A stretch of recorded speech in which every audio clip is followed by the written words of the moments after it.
Hello everyone! In the 4 sessions of Module 3, we explained startup fundraising and answered frequently asked questions from investors. Not only in scheduled events like demo days for investors, but also in unexpected moments, like meeting a potential investor at an event, you need to be prepared to answer a wide range of questions.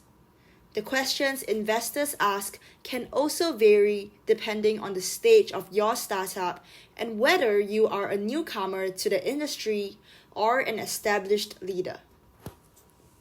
On the other hand, it is also true that there are certain themes and questions that will be asked in any case.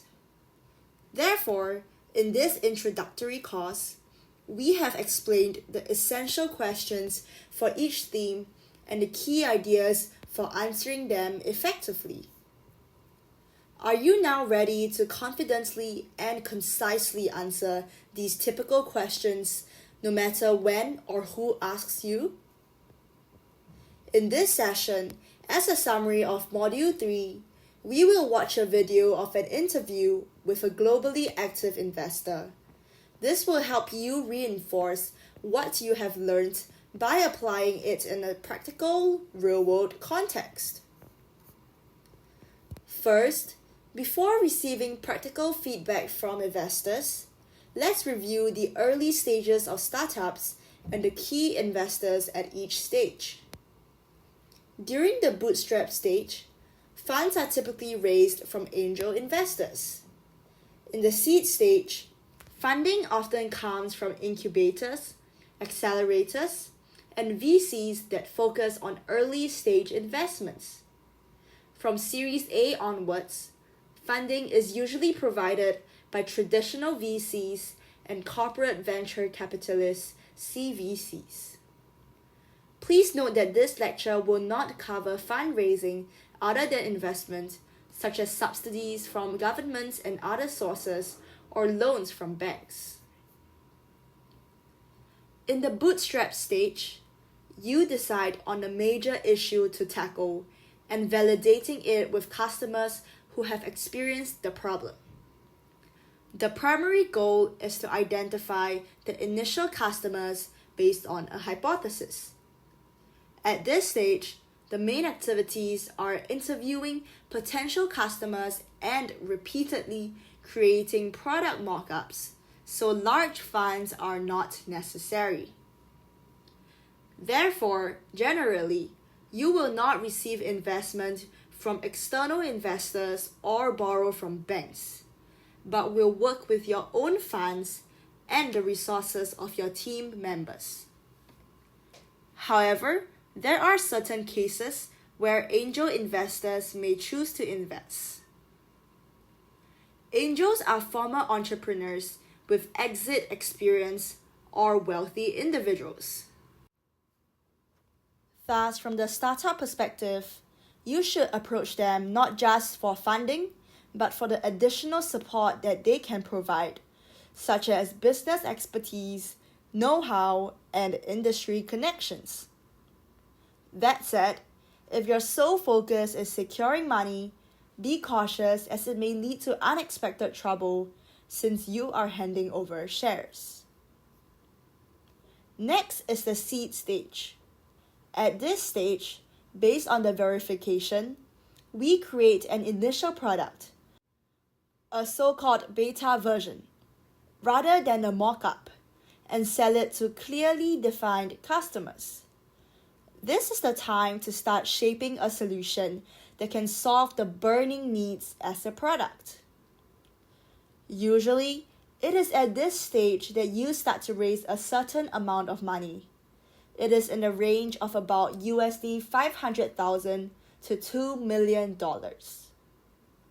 Of course, if the content of the business and the structure of the founding team, for example, if there are people on the team who can do engineering or sales, you can proceed with your activities without necessarily raising funds.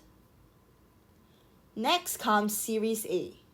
This is the stage where product market fit has been achieved and growth is about to accelerate. Usually, it is at this stage that a company first seeks funding from a VC. This is because prior to this stage, product market fit has not yet been achieved, and so a large amount of capital is not needed for rapid growth. Now, let's hear from investors who are active globally. Ms. Shao Ning started her first business, Job Central, as a fresh graduate back in 2000. She grew and exited the business in 2011 to Career Builder. Since her exit, her life focus has been to pay it forward, and she has been actively advising deep tech startups and also some social entrepreneurs. In the family angel and private equity portfolio, she has investments in over 40 startups and 8 VC investments.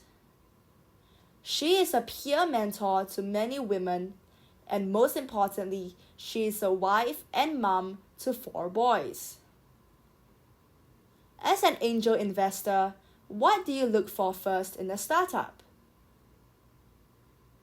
The first thing that I look for in a startup when I speak to the founders is that I would like to know whether they are very clear what this commitment of this career choice means to them.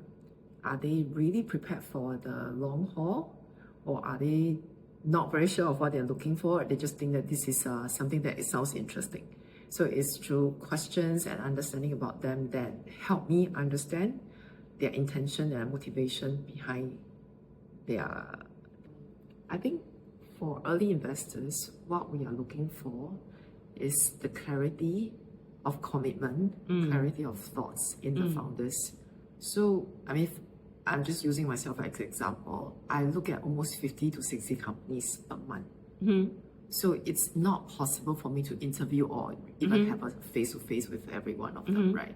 So it's really through the communication that I receive from the founders that they can share with me concisely what they understood about their market, what they understood about what they are willing to do, what they understood about what needs to be done to solve the problem for their customers. I see. So it's the clarity of thoughts coupled with actual execution of the solutions to date that shows that they are on the right path. I see. Yeah. So traction not in terms of sales numbers, traction in terms of usage, traction in terms of customer conversations to show that they actually engaged with the customers. Validation process lah. Yes. And ideally the validation is not just with your warm circles, because if let's say, you know, I'm a current university student, I validate the problems with my friends and their parents, they're still considered warm circles. Concretely, who are the people that you're intending to solve? Yes. You're intending to serve, and how do you solve their problems? Yeah. Understand. And that kind of conversation has to count in terms of hundreds. I see. You cannot just tell me I interviewed 20 people, I spoke to 20 people. I think it should be at least 200. Understand. Yeah. Understand. Okay, thank you. What determines your investment decisions? I would say 3 broad categories I look at that I will base my considerations on. The first one is the founder. So what I shared just now about, you know, clarity of thoughts, their commitment, they're in for the long haul, and whether the compatible skill sets between the co-founders, I see. whether the full skill sets from the people involved at the early stage, whether it's sufficient. It doesn't have to be 100%, but the key is it cannot be 50%, put it this way. I see. The skill sets or the co-founders coming to the business cannot be lopsided. I see. Second area that I look at is the problem that they're trying to solve. It should be a problem that is applicable for big enough number of people. It's a problem that's being faced by enough number of people. And I want to hear how big this problem is, and I want to hear from their interviews, from their researchers, how much are people willing to pay to solve this problem. I see. At this stage, I'm not too concerned about solution yet. I see. I just want to know who has this problem. Understand. Okay. Then the third area is combination of these two, founder and problem. What have they found? What have they validated? What have they confirmed? Or what have they validated to be wrong? I see. Based on assumptions that they have, what have they validated? Then the fourth area, I would say it's important, but the valuation, the investment terms. If the investment terms are outrageous, like based on idea, I value myself at $5 million. That's ridiculous. Yeah. So mindsets like that or expectations like that, I think it doesn't bode well for me, for this team. So I would not want to be involved. So practical expectation, knowing what the value is in the future versus expecting something that's not realistic now actually tells me a lot about the founder's personal values, which is sometimes it will stop me from going in. Are there any industry domains that you prioritize? Why? So for I mean personally, between my husband and me, the first thing that we invest in is the person. So we need to be comfortable with the pair of founders we're looking at. I see. We are not so sector sensitive, but of course we are mindful of what are the spaces that we are interested in. I see. So angel investing doesn't mean that it has to be technology driven. I see. But usually if you are looking for a scalable, fast speed growth, it has to be technology based. Yeah. So our investment thesis is fundamentally it has to be technology driven. But we might not go into spaces where really much longer patience are required. So very candidly, we did 2 medical device investments. I see. These two make us realize that it's very capital intensive for the first 3 to 4 years. Yeah. As angels, we cannot sustain that. So, right, and then also hardware businesses, our skill set is not there. I see. We will be only a dumb money for founders who are in the hardware space. I see. So we look for spaces where we are relevant, both in terms of investment, money talking, as well as mindset talking, experience talking. I see. Then But other angels may not work the same way. So angels are different from venture capitalists because venture capitalists has a mandate. And through the mandate, and they usually will publicize that mandate and their philosophy. So for founders looking for institution money or VC money, just read on the website. But when you try to fundraise with angels, it's a lot harder because angels, I will not say on. I see. I don't have a website to publicize what my idea is. I see. And the other thing is, as angels, usually as individuals, our decisions can be very fast. So that's the benefit of investing, finding angel investors. Yes. However, angels can also change minds overnight. I see. Because like this month, this year, okay, I for see. me at least it's on a yearly basis. This year, my focus is in sector A. Next year, I might decide, I see. I want to change. And there's no way I would be conscientiously telling the world about it. Yeah. So when you want to seek funding with angel investors, it's really very much word of mouth, personal contact. I see. Yeah. So then, what kind of person will go for the angel? I mean, as a source of money, right? Yeah. So what kind of startup go for the angel Actually, also angel money? I see. Because angels are individuals that you may find in your day-to-day life. Angels don't have a name card to say I'm an angel. I see. It's like I'm running a club. So Yeah. you can seek out angel investment clubs or you talk to people in the space who know who are the active angels.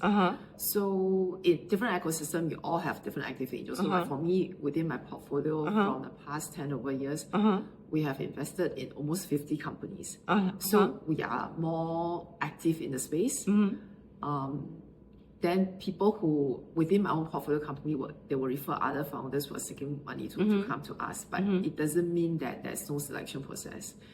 So there is still a selection process, but it's just that in that process, don't just think about seeking money from the angels. If the angels are able to spend time with you, at least have that 1 hour coffee session, understand them, see them as an individual, learn from their experiences, ask the right questions and learn from their experiences. I see. Yeah. What advice would you give to university students in Japan who want to start up and to grow on a global scale? Okay, I cannot say I know much about Japanese market now. I mean, in fact, I'm going to Fukuoka in end of December. Oh, okay. Yeah. So I love the Japanese culture, but I don't really know too much about the economy for the past, other than what I'm reading on the reports. But I would say generally when I work with university students, what I strongly advise is develop your hard skills, develop your sensitivity to the market. So that's a soft skill and hard skill. Correct. And if you would like to try it out as a business person or a co-founder, product co-founder, entrepreneurship, give it a try. Because it's actually the toughest job that you could ever have. It's tough not because, it's tough. But the thing is, to me, it's a very rewarding journey because in that journey, you really learn a lot about yourself. And what I noticed about founders who did well are really founders who, after 12 months, really sit down with yourself, think about what you've gone through, what have you learned from it. And those who really can learn well from that will do very well. I see. Yeah. But of course, you need to know yourself. I see. And to be a responsible co-founder, responsible entrepreneur, you have to be responsible to your loved one first. Does your family obligations support that career choice? I see. I have some founders who actually just, by hook or by crook, I want to do this, I don't care. I just went. I see. And then it creates a lot of troubles back at home. So if home, it could be with your parents or with your spouse or with your girlfriend, boyfriend, whatever. Or whatever, right? So if you did not have early buy-ins and you went into this, and subsequently problems start to happen there, I see. those problems are going to get to you. Then you're going to have hard life on the business front. You're going to have hard life when you get back home. So go in with eyes open and then go in with clear understanding what your next 3 to 5 years of life are going to be like, and be responsible, not just to yourself, but to your loved ones. I see. Yeah. Okay, I understand. Thank you. What Xiaoning shared with us was incredibly insightful, especially given her experience in starting a company after returning to Singapore from the US and later selling it to a US company on very favorable terms. Her advice was practical and highly valuable, particularly for those who are either starting a business or considering approaching angel investors or seed VCs. The key points she emphasized can be summarized into 5 areas: founding team, clarity of thought, move fast, traction beyond sales, and understanding your ecosystem. Firstly, the founding team must be 100% committed to the business. Building a startup requires long-term dedication, often for several years. Founders need to be fully prepared for this commitment. Additionally, the team should have complementary skills. One person should focus on business development, while the other should bring technical expertise. A balanced team is essential for driving the business forward. Secondly, clarity of thought is crucial. Even in the early stages, you must have a clear understanding of your target market and customers, as well as a well-defined plan for moving the business forward. Xiaoning emphasized that due to her busy schedule, she can only meet with 50 to 60 startups per month. If your business direction isn't clear, you won't have the opportunity to meet with potential investors. Next, it is important to move fast and quickly iterate to reach product market fit. The only way to validate your business hypothesis is by talking to as many prospective customers and stakeholders as possible. Keep in mind, family and friends should not count in this process. Aim to talk to at least 100 people, preferably 200, and complete these conversations within 2 months to keep the momentum going. Adding on to the point, traction at this stage doesn't just mean sales. Metrics like the number of customers interviewed, responses to your landing page, and engagement on social media are also important signs of traction. It is essential to track and present your progress in measurable terms, showing potential investors that the business is moving forward. Finally, understanding your ecosystem is key. Zhang used the example of valuation to highlight that each region, whether it is the United States of America, Europe, Southeast Asia, or Japan, has its own unique startups ecosystem. It's important to understand the ecosystem that you are part of and tailor your approach accordingly. This practical and actionable advice will be invaluable as you move forward in your entrepreneurial journey. Next, we had the opportunity to speak with Stephen from Vertex Ventures, one of Singapore's leading venture capital firms. Vertex Ventures focuses on helping startups scale and creating the next generation of industry leaders and unicorn companies. As part of a global VC network with offices in major innovation hubs around the world, Vertex Ventures collaborates strategically with local network funds to support startup growth. Stephen works in their Japan office, and we were excited to hear the insights he had to share with us.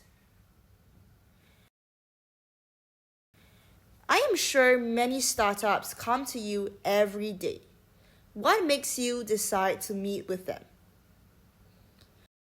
Very specific mandate, to invest in Japanese companies who wants to expand abroad, right? So the first filter that we do is that we look at their business model and we see whether that makes sense for that to, for example, if that business expanded to certain other countries, for example, like Indonesia, Singapore, right, or India, right? So once we decided, okay, that the business makes sense, then we decided, okay, let's try to have like a first meeting, right? So typically that's our like first filter, yeah, so easy because we have like a mandate, right? So that's why. But we try, of course, we try to meet as many startups as possible, of course, right? Without any restriction, if possible. Yeah. I see. Do they like, are there some startup cold calling to you or introduction, one referral? It's a mix of both, right? So a lot of in Japan, I think in Southeast Asia we have a lot of referrals. In Japan, which the current role that I am is, we typically get it introduced from another VC because we focus on Series A and Series B. Yeah, so we do that, but we also do attend events, networking events. Sometimes see in the PR news, right? And sometimes we actually approach the startup by ourselves. Okay, understand. Are there any questions you always ask to startups regardless of their stages?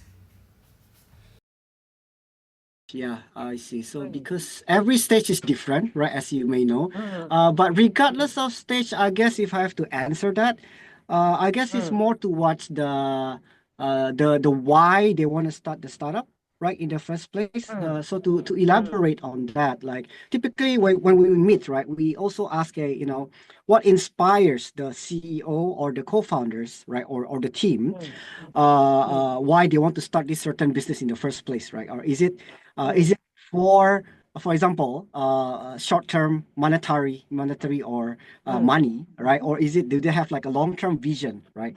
So I think that's one of the factors that we always ask regardless of the stage, right? Whether it's seed, whether it's later stage, right? So the vision, the mission of the founders, especially the key management, is very important for us, right? So typically, the reason is because as you know, startup is like up and down, right? So typically the founders that do not have like a long-term vision, they get easily swayed when there's a bottom, right? When there's the industry is not moving towards their direction, they will, maybe, I don't know, cryptocurrency makes more sense, to do right now, something like that, right? Maybe they'll start shifting. So that's why we see like, okay, what is their long-term vision? Yeah. Is there like a very strong drive, right? We call it drive, right? Whether there's a really strong drive that motivates them, to start the company, right? So I think that's maybe like the most common questions, right, that we ask regardless of the stage. Yeah. Hope that answers the questions. Yeah, very, very helpful. I understand Vertex mainly focuses on Series A and above, but occasionally invests in seed rounds. What specific questions do you ask seed stage startups? Maybe typically we prioritize in the seed, we prioritize the team compositions more than later stage, right? Later stage we prioritize a bit more on the traction, right? On the strategy. But on the earlier stage like seed, we typically look at for example, the team composition, right? The first 10 people in the team, so we evaluate. For example, if they want to do a B2B, right? For example, right? If they want to do B2B, we evaluate whether the team has the experience or the credibility to be able to close a deal with big corporates or a big brands, right? Because that's very important in a B2B, right? For example, right? So we do look at that. Right. Or, for example, if they want to create a very technology-driven, what I mean is that very technical, right, value propositions in the market. So we're gonna look at the co-founders, right? Is there like a CTO, right? Because that's very important, right? Finding a CTO and what is the experience of this CTO, right? Whether the CTO will be able to build a solid team for them to build a unique product, right? So to summarize, the team composition is maybe one of the factors that we put in more points in the seed compared to the later stage, right? I think another thing is also to understand, sometimes in a startup, there's like co-founders, like maybe there are two co-founders, there are three co-founders, right? It's important to see how they divide the roles, right? Which may not be apparent when you are starting your company. Right. So when you're already starting your company, you have your CMO, you have your CFO, you have your CEO, and all that. Sometimes it's already clear, right? Well, what is their role? But in the seed, sometimes it's not clear, right? These two people maybe have same vision, but they may not understand the strength and weakness of each of them, right? How to divide the job, right? So sometimes when you have a same role, it can be clash, right? Or if you have two different roles, it's also maybe without a strong vision, maybe they may have a different direction, for example, right? So we also want to understand whether there's like a clear role division, right? And whether the chemistry between the team is actually pretty stable, right? So what to summarize in one word is team compositions, right? For elaboration is the explanation that I explained just now. Yeah, so each co-founder has a complementary skill set. Exactly. That's very important as well. Sometimes they start because they are just friends, right? I know these people for a long time and all that, which is good, right? Trust is important. But when you do business, you have to have you have very limited time, you have very limited resources. Correct. So you have to know how to utilize your skills and strength, right? And if you have different strengths, it's even better. Something like that. Yeah. Understand. Vertex has produced several unicorns. Are there anything all of them have in common? I think it's one of the things that I've learned. I've been investing for 12 years so far. So to tell you the truth, the short answer is no, right? There Oh, are okay. no golden formula, right? So I did make a I see, mistake. I see. I did make a mistake once, right? Because I've successfully invested in some unicorns, and I used that unicorn as the golden formula to invest my next unicorn, which I failed I completely, see. miserably, miserably, right? Oh, did it? Okay. Yes. So I think there's a lot of factors, right? It could be like the external factors, right? For example, there's like a industrial risk, right? There's like some external policies that may affect your businesses, right? So there are too many variables to kind of like fixate it into like one golden formula. So the all short answer is we shouldn't standardize what constitutes a good founder and what constitutes a bad founder, right? Which is typically that is easier to sell as a story, but in reality, that's not always the case, right? You can have all the good virtues in a founder and you still fail, right? But what we observe, at least, there is one thing that is quite common, but it doesn't mean that by having these virtues it will succeed. But at least, right, most of the successful founders have these virtues, right? So the virtues that we observe are maybe a couple, like maybe one is what do you call perseverance or grit, right? The ability to kind of believe in what you want to achieve, even most people don't believe you, right? For example, as a founder, you would experience a lot of rejection. Rejection from VC, rejections from partners, rejection from your customers, right? Maybe even from your friends. Yeah, your friends or family might also reject you. In a sense, why are you still doing this startup? You should get a job or something like that, right? So that's really common. That's really common, and that actually breaks a lot of a founder's heart, right? So to be able to have a perseverance or grit is very important, right? Meaning that the ability to think that I understand this much better than anyone else, and I really want to do this, right? So I call that grit, right? I think also quite popular terms, right, in the VC. But to be able to have this grit is, I think, one of the most common virtues, right? That I think quite must have, right, as a founder. Yeah. But so the short answer is no. But the longer answer is like yes, there are some common virtues, but by having these virtues doesn't mean that you will succeed, right? But at least you have to have this kind of great perseverance mentality. Yeah. So that's my answer. Just Yeah. curious. Yeah, very, very interesting. Just curious. Which company, unicorn company, you successfully invested and exited? Vertex has Grab, right, and some other things. So I personally invested in Tokopedia, and also I invested in KodaPay, right, which is also a unicorn company, and I've exited 5 more companies, but they are smaller, right? Not as unicorn, but I've maybe exited 7 companies so far, personally in my life. Yeah. Oh, that's very, very, very impressive. So, but when we try to like Often. replicate this model outside, it may not Yeah. produce the same output, right? So I think that's most important for us, right? But I agree with you. Robotics, I think robotics and healthcare, right? And maybe in semiconductors and some other deeper tech, may have.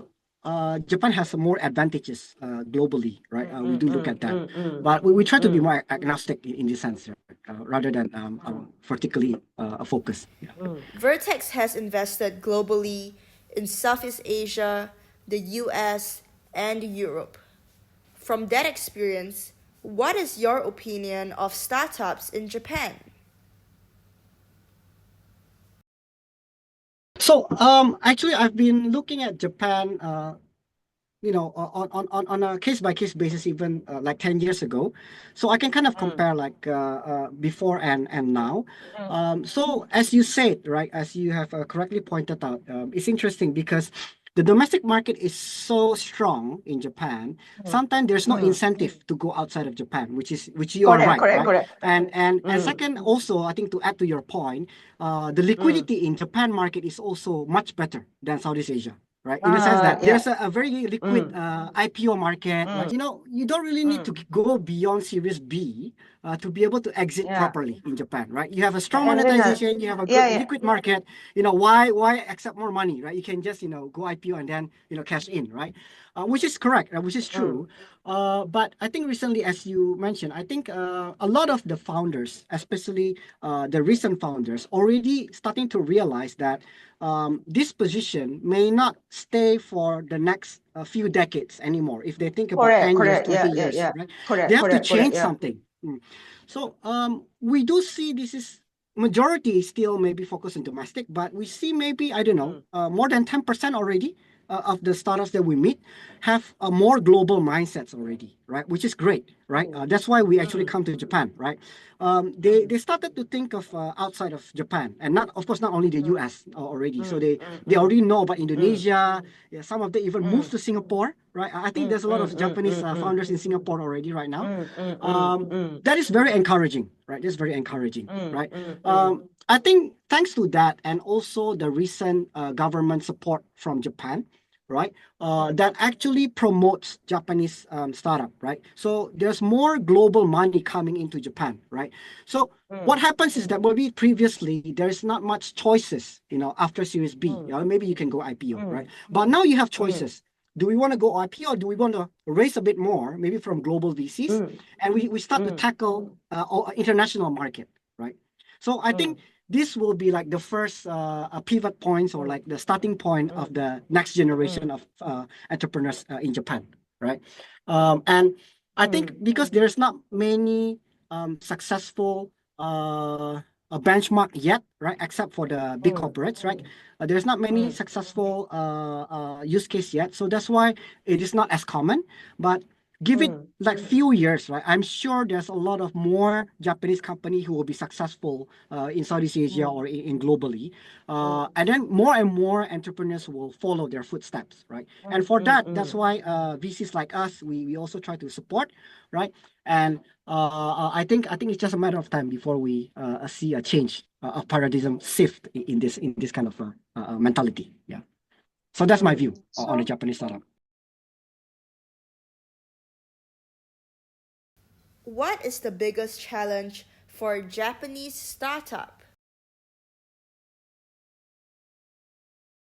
I think, for example, right, when we try to approach some of the startups in here, it's as simple as some of them kind of like hesitate to talk to us because number one, they think they have to speak very good English, right? They think they have to speak a perfect English to speak to us, right? So I said, no, that's fine, right? That's fine, right? You can speak broken English as long as you have enough the right data, the right strategy, right? Correct. That's our job. That's our job to evaluate, right? Not based on your English, but based on your business. Correct. Yeah. So I think as simple as that could be one of the hurdles, right? A second thing is that it's a chicken and egg, right?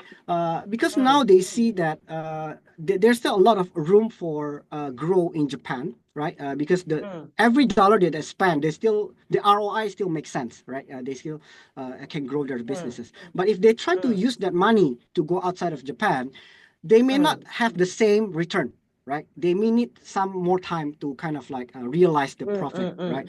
So because of that, I think, as an entrepreneur, I can understand, right? Maybe it makes sense for them to focus on what is certain for now, rather than investing in something that's uncertain, right? So I think, and I think that's also the second reason.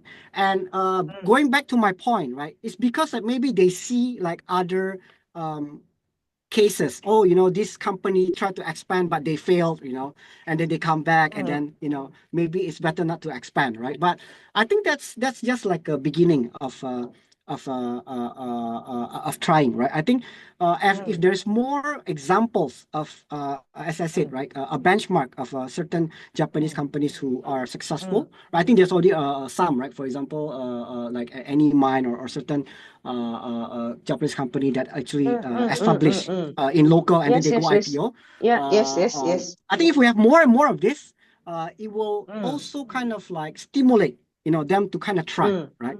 So and also sometimes it is okay to give a try, right? For example, maybe they spend maybe less than 5% or 10% of their total money just to try to expand to the market, right?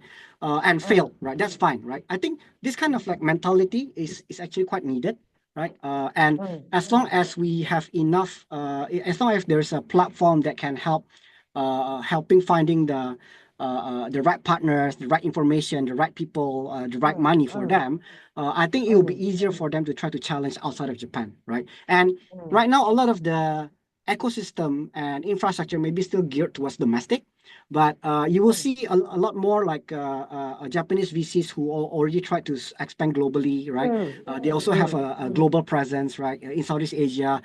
And if there's more and more of this kind of platform, I think it will be easier, for them to challenge. I think it's also like chicken and egg, right? Sometimes not enough support, right? Not enough support, not enough information, right? Misinformation sometimes also happens, right?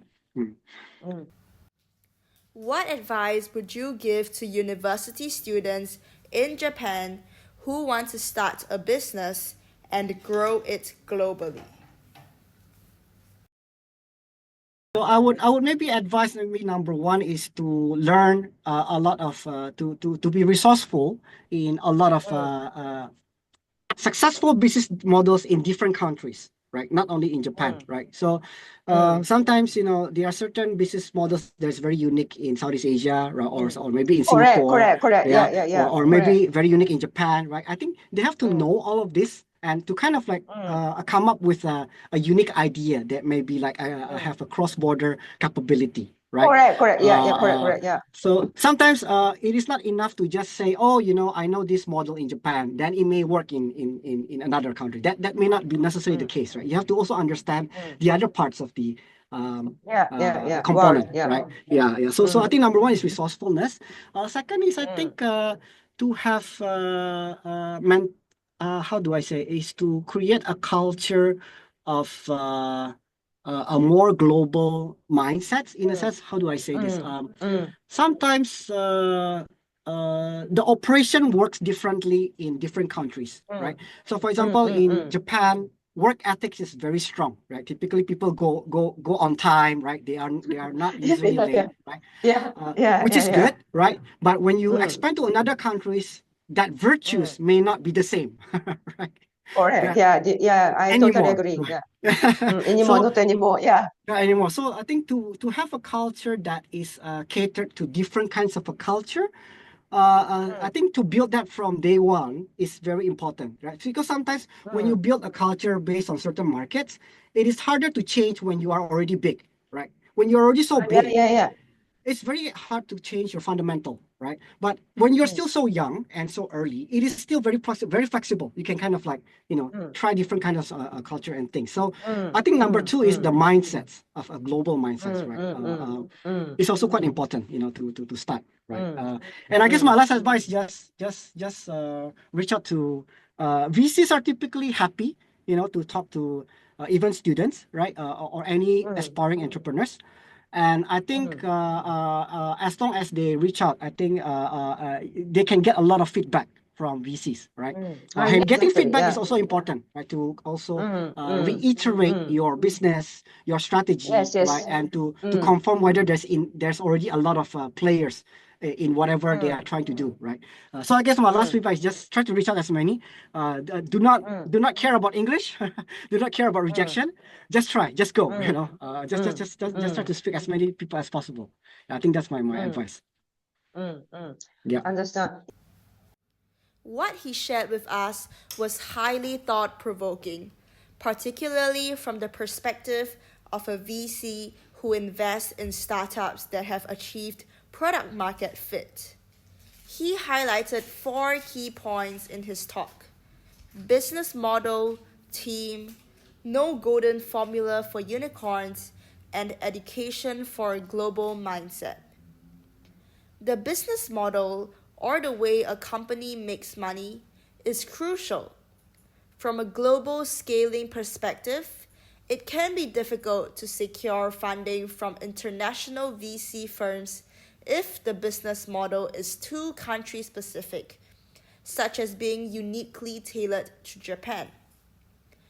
Building a product based on Japan's distinctive culture and business practices may lead to significant challenges when expanding overseas. It often requires extra effort to adapt the product to other markets or may even necessitate a complete redesign. Thinking globally from the beginning can help avoid these costly reworks. The importance of having the right team was also emphasized. For instance, in a B2B business, the team should include members with extensive experience in the target industry. If the startup's strength lies in technology, the expertise of the CTO becomes essential. Founders must also have complementary skill sets to lead the company effectively. At the scaling stage, having a team structure that convinces investors of the startup's potential for rapid growth is critical. He also mentioned that there is no golden formula for a startup to become a unicorn. However, one key trait all successful founders share is grit, the perseverance and determination to keep going even when no one else believes in their vision. This resilience is essential for overcoming the challenges of building a startup. He also touched on the importance of education for fostering a global mindset. He pointed out that one of the reasons it is difficult for Japanese startups to compete globally is Japan's unique values and culture, which are deeply influenced by its education system. For example, Japan's perfectionism, its large domestic market, and its ecosystem are all primarily geared towards the local market. The speaker encouraged startups to step out of their comfort zones and approach foreign investors without worrying too much about their English proficiency. Success in the startup world is not determined by how fluent you are in English, but by your willingness to take risks and have the courage to explore opportunities beyond familiar territory.